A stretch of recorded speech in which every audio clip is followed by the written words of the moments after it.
Hello everyone, another day of our challenge, another day of our competition developing our project. So today I would like to focus on some part related to our yesterday video. Of course, it has to be in that way. But yesterday we draw the diagram, but without names, as you remember. And today I would like to discuss that case a little bit. So let's jump into our Pomodoro timer and let's start it. So as you remember, yesterday we drawn the diagram without names, and today I would like to discuss the naming convention, what it is and why you should focus on that. So in general, if you are creating the resources in Azure, you have to put some names for those resources. It's quite natural. But long term, it's super important to discuss, to design, to define how those names should look like. Because if you are create the resources with just, creating resources them from scratch without thinking about that, of course, if you are just opening the portal, playing, testing, it's okay. But if you are working with bigger environments, with bigger customers, it's super important to define proper naming conventions. Why? Because it generates lots of mess. I saw in customers' environment that cases where where you have, for example, function app, and in one function app you had you used the app service plan for another project, and the storage account was for the other project. Yes, so you can see that it can be so easy to make a mess without proper naming convention. And it's really super important to think, to design how it should look like, and thanks to this, later you can build some standard components, some standard policies about enforcing the names, and managing resources becomes super easy thanks to this, or at least it's become easier, because of course there are many factors of management of Azure resources, but yeah, if you have really useful and meaningful names, it's super easy to, it becomes easier to manage the resources. So if you would like to, if you should remember one thing from today's video, it's define your naming strategy for your resource. And as I said, if you are just playing with Azure, you have small environment, it's okay to just deploy how you feel, and focus on other areas, on learning, on testing, or providing the infrastructure for your project. But if you are working with bigger customers, bigger resource, bigger environments, then it's super crucial to define proper naming strategy. And in general, maybe let me Google something. Azure Resource Naming Convention, and yeah, here in our Azure Architecture Center, it's in general, maybe in Azure documentation, you have something called Cloud Adoption Framework. If you would like to hear about it, something more, just put a comment under the video or whenever you are looking for, or you are looking at this video. And here you have the document called Define Your Naming Strategy. And here you have the bigger discussion about why you need to follow, how it can be constructed, and so on and so forth. So I really encourage you to look at this document and try to create something for your purposes. So, yeah, in general, please think about your naming strategy, about how you would like to manage those namings, because then if you have defined naming strategy, then you can try to enforce that naming strategy with Azure policies by defining the custom Azure policies, which will enforce that this kind of resources have to have the resource naming convention in that way. And also, thanks to defined naming strategy properly, and thanks to the fact that you have created the resources in that way, then you can build your automations or your infrastructure using that naming conventions in case of any dependencies. So for example, if you are creating new spokes and you have already created some new hubs, and if those hubs follows any kind of naming convention, then if you need to refer to resources from hubs, and because you have to refer, for example, if you are creating VNet peerings between spoke VNet and hub VNet, if you need to know more about how hub and spoke architecture, leave a comment below. So if you would like to refer the proper hub VNet, then based on the naming convention, you can refer to the proper hub, and that's it. It becomes more easy to build dependencies. Later, you can build in the naming convention in your templates modules. For example, if you are using Bicep modules or Terraform modules, then you can build in the names for the resources. So based on the parameters, the name will be automatically generated. And of course, you need to remember that names has its, or resources has its own restrictions for names, and of course you need to follow them. And for example, if we are talking about key vaults and we are talking about Azure storage accounts, then those names have to be globally unique. If they aren't globally unique, then there can be a collision and your deployment will be blocked.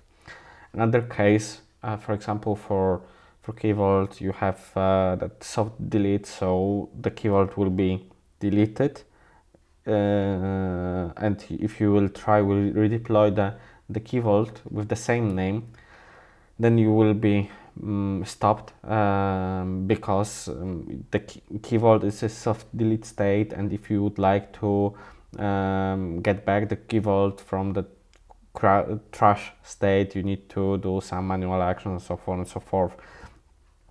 So then it's even more important to define the proper naming strategy for you and proper, let's say, life cycle of the resources, that kind of resources. Another case, virtual machines. Then you, if you would like to join them into the domain, then it can be a problem if the name does not follow that proper naming convention yet. I don't remember exactly, but 15 characters or something like that. So here, for example, you have the document called naming rules and restrictions for Azure, and all of that links I will put into the README file, so you will be able to find them again and read on your own whenever you will have the time. So here you have, for example, a list of resources and restrictions for the names of those resources. So for example, API management as a service has to have the name global unique and with length between 1 and 50 characters, with those kind of characters available there. But for example, if I will go into the key vault, yeah, you have additional rules which you need to follow, and in general you can't omit that. So in your naming strategy, you need to define, you need to think how you will provide the global uniqueness of those kind of resources. And later, how you will provide that you can easily redeploy the resources and the name between deployments will not change. What with that soft delete? Yeah, so should I use soft delete? As I remember, it's turned on by design for Azure, so you need to explicit turn off if you need, but of course it's not recommended. So then you need to take care about all of that case. So here you can find the information about names for your resources. And here we have another link called develop your naming and tagging strategy for Azure resources, because it's kind of similar case with names and with tags. Because again, if you are managing the big infrastructure in Azure, then it's much easier to manage the resources with the proper naming convention. And on the other side, you have tags for each resources. For almost each resource, you can define tags, and based on the tags, you can logically connect similar resources. So, for example, resources from single project and have the same tag with, I don't know, project name, cost carrier, which is, and thanks to this, it's super easy to, it's easier. Maybe it's not super easy because of additional shared costs like I don't know, networking, ingress, traffic, whatever. Yeah, so it's lots of factors which need to be considered, but it becomes easier to calculate those costs based on tags, and just to classify the resources based on tags. So one thing is to define naming, which is, let's say, super important. Even if you are starting, another way for tagging. It's in our case where I have clean subscriptions for our purposes and I don't need to take care about, costs and taggings and so on. So for now we can omit the tagging part, but of course we will think about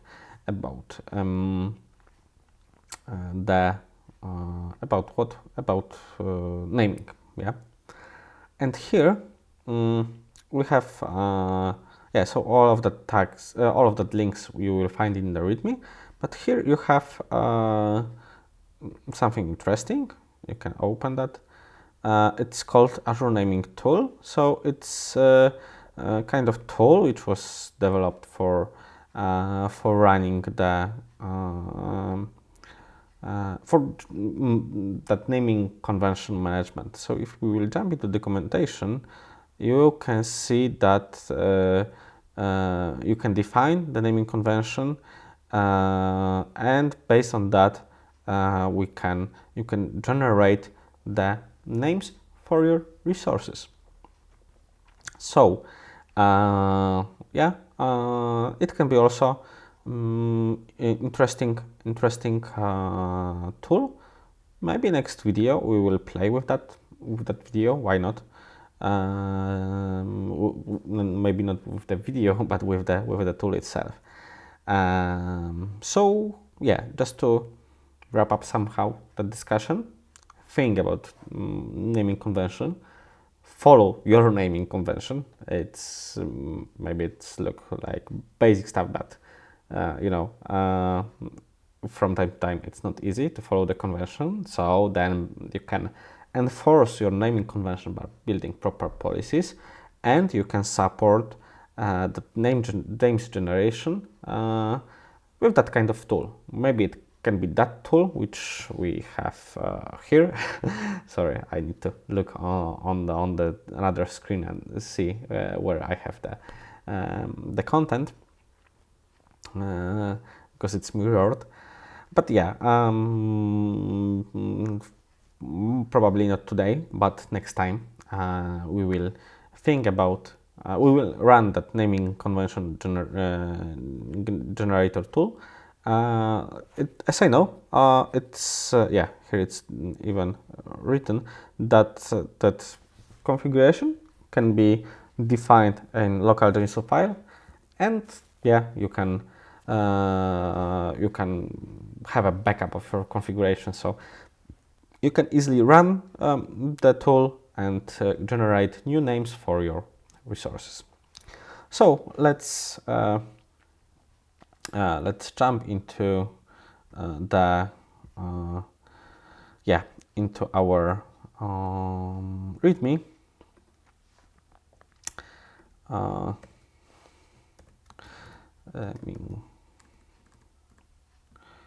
Resource naming convention. It's this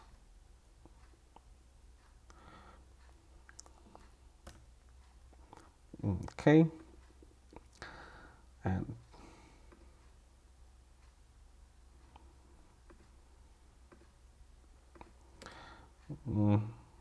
resources. Okay, we have that. Useful links, where I will move that here. Okay, define your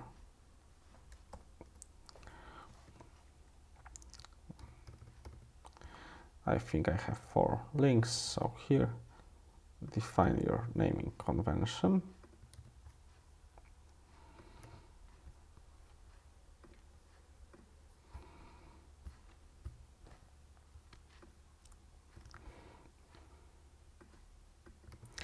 Naming rule for and restrictions for Azure resources. Develop your naming and tagging strategy for Azure resources.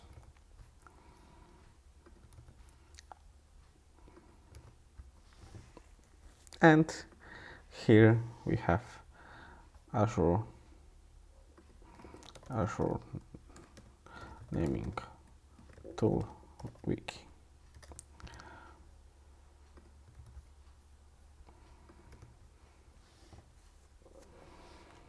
Okay, so we have 2 minutes. Excellent.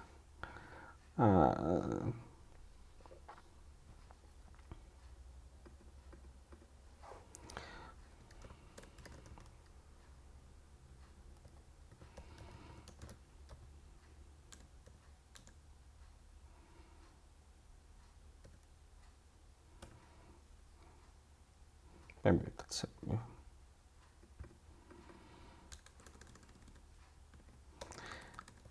Etc.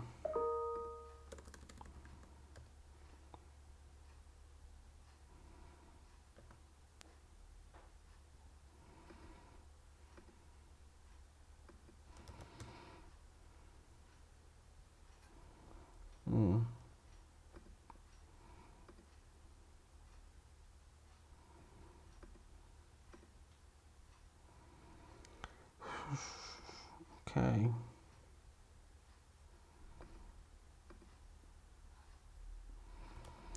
Okay.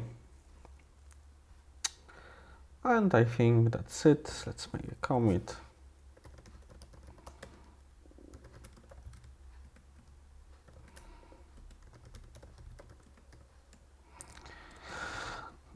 Add links about defining naming convention.